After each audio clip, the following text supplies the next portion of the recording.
How to fix someone reported my Instagram account. So you might be in the position where you haven't done any activities that is against the community guidelines of Instagram, but still someone has reported your account, and you might be having the risk of losing your account. Well, in this case, what you want to do is head over to your profile at the bottom right corner, and then click on this three horizontal line at the top right corner. Move into settings and privacy. Scroll all the way down and move into help.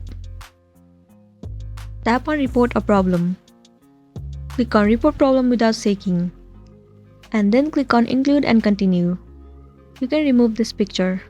Now in this section, all you want to do is enter the problem that you have been facing on Instagram. And once you are done, tap on send at the top right corner. The report will be successfully sent to the Instagram support. And within 24 hours, the Instagram support will definitely come up with some solution for you, and you'll be good to go. So that's it, and this was a tutorial video on how to fix someone reported my Instagram account. I really hope this video is gonna be helpful for you. Thank you for watching it till the end.